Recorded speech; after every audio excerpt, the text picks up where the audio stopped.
আসসালামু আলাইকুম দর্শক, আশা করি আল্লাহর রহমতে আপনি সুস্থ ও ভালো আছেন। আজকের ভিডিওটি খুবই ইন্টারেস্টিং।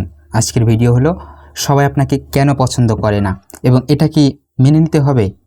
জীবনে অনেক সময় এমন পরিস্থিতি আসে যখন আপনি চান সবাই আপনাকে ভালোবাসুক, সবাই আপনার সম্মান করুক, সবাই আপনার কথা শুনুক, কিন্তু বাস্তবতা হলো কি জানেন, সবাই কখনোই আপনাকে পছন্দ করবে না।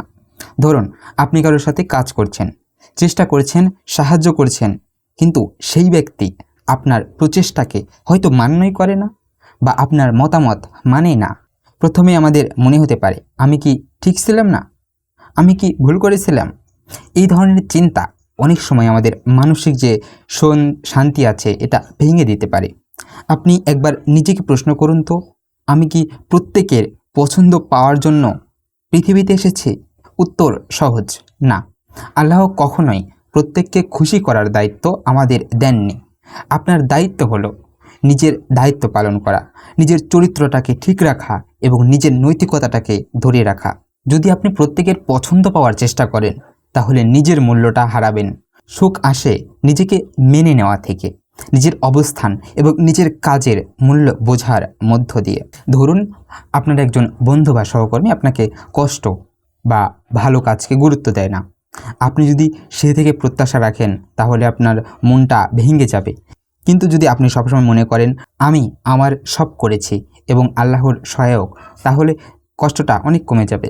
যে মানুষ আপনাকে পছন্দ করে না তার সঙ্গে বিরক্তি বা রাগ রাখা ঠিক নয়।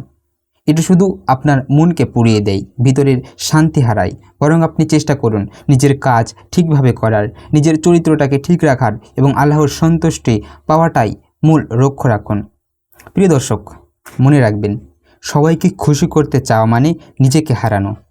তারা যদি আপনাকে বোঝে না, তারা যদি আপনাকে পছন্দ না করে, মন খারাপ করার কোনো দরকার নেই। আল্লাহ জানেন, আল্লাহ দেখছেন, আল্লাহই যথেষ্ট। যদি কেউ আপনাকে ভালোবাসে, সম্মান দেয়, আলহামদুলিল্লাহ।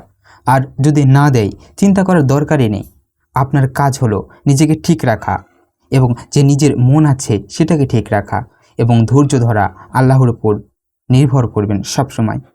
তাই আজকের বার্তাটি মনে রাখুন, সবাই আপনাকে পছন্দ করে না, এটা মেনে নিন আর নিজের শান্তি অর্জন করুন। ভালো থাকুন, সুস্থ থাকুন এবং আল্লাহর নিকট দোয়া রাখুন। ইনশাল্লাহ আবার দেখা হবে হয়তো নতুন কোনো ভিডিওতে। আল্লাহ হাফিজ।